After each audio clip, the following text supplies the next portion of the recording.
What's good, YouTube? It's your boy Ghost. I'm coming to you from inside the car. Say hello to the dogs and so we're actually headed to the house so I can shower. I can pack a bag, get the dogs a bag, and then we can hit the road and we can go to Phoenix and come on back. But I'm dropping this video today to speak on factoring. So it's something that certain people do, certain people don't. Me personally, I factor. I have no real complaints about factoring. I turn in my bills twice a week, and my money gets dropped into my account. Lately, it's been some funny business going on with the factoring, but what can I say? That comes with the joys of doing business. But when it comes to factoring, there's really two big concerns that you guys should look after, or you should ask about when you're considering going with the factoring company. Because me personally, I don't like doing the whole quick pay with brokers and doing all that. I'm more of I like everything to be structured.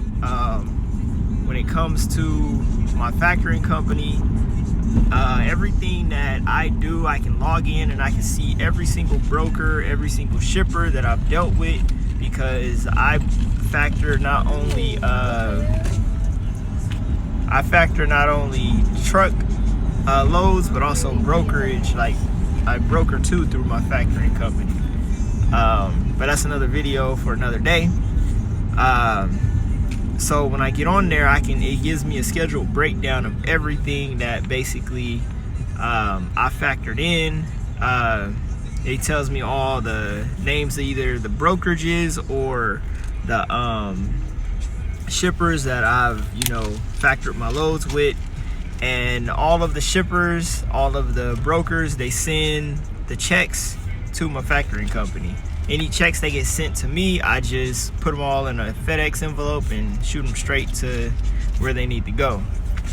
So it makes the situation a lot more smoother. And then every month I get a printout of everything I factored, which brokers I've actually factored the most with, which is called your accounts receivable or your A&R report.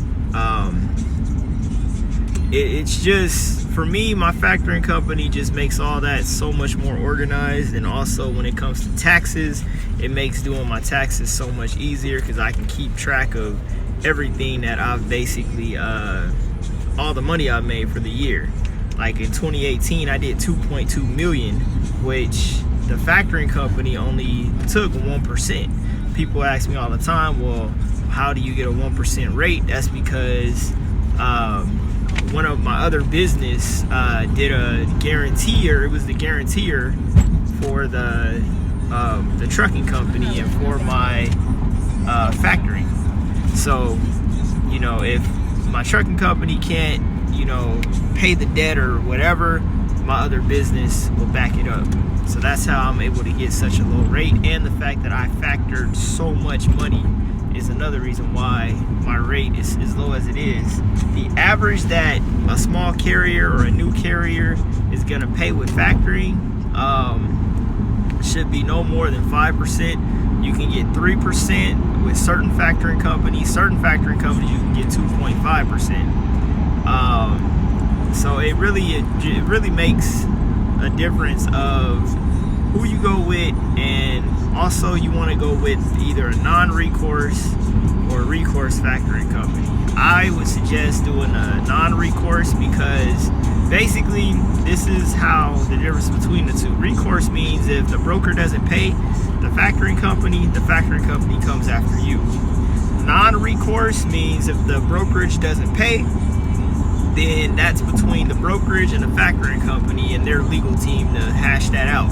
Now, there is a thin gray area when it comes to a non-recourse company or a non-recourse factoring company. Say if you have a brokerage that doesn't pay because you don't turn in paperwork or you do something, then it's going to come back and bite you in the butt.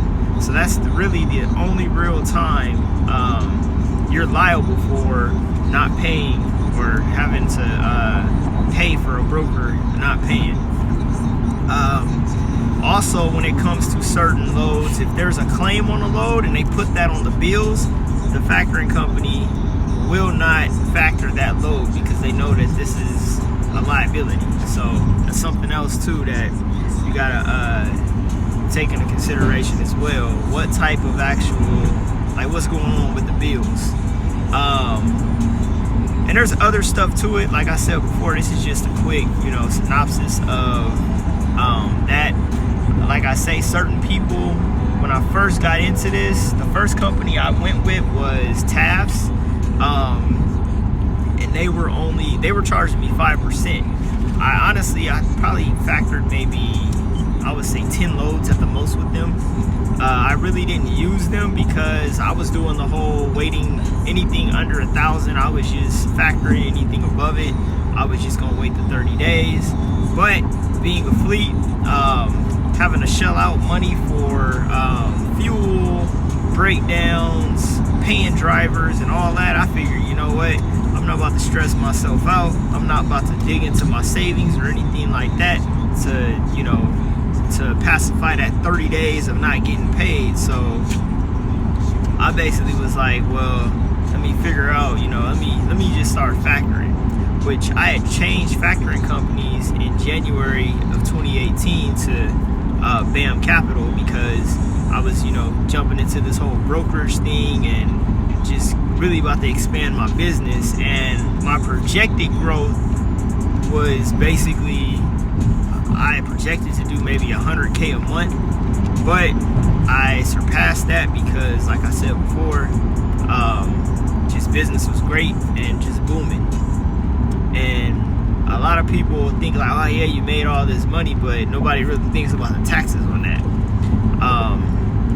And that's something too that, yeah, it's cool to say and brag and boast about you make all this money, but when Uncle Sam hits you with a $150,000 tax bill, I mean, you got to pay that up. So that being said, like I said before, it's cool to boast and brag about it until it comes time to pay taxes on that. So when it comes to factoring, I mean, you can factor, you don't have to factor, you can wait, but better have some large pockets to be able to like I said before, wait that gap, because brokers have up to 90, 45, 90 days to pay. So, well, between 30, 45, or 90. So, I mean, at the end of the day, if you want to wait that long, by all means, if that floats your boat, let it float. Me personally, I'm like, nah, I like to keep everything on a system, and then, like I said before, as much money as I factored, I don't want to have to keep up with trying to chase down every single person that I did 1099s with, W9s with, when I can just easily print it off and it's right there. It just makes the back office a lot more organized and keeps it organized. So that being said, factoring is really hit or miss. It's really a personal preference and how you want to run your business. Me, I think I paid them $20,000 last year, and that's nothing because, I mean, what I do that, I can do that in a week. So it's, like I said before, it's personal preference. When you get into this, even this business or business period, there's doctors, lawyers, so many companies factor. But at the end of the day, when it's all said and done, it's really personal preference. It's really how you want to run your business and how organized you want to be and how you want to operate. Remember, in life, in business life, you're going to have to spend money to make it. So in order for you to make good money, you're going to have to spend some money. Certain people don't like to spend, but that once again goes off of, like I've said in numerous videos, everybody's different when it comes to, how they run their business and how they keep everything maintained and organized. Over here, we got a solid system, and I mean, it works for us. It might not work for other people, but at the end of the day, we're going to have to spend the money to make it.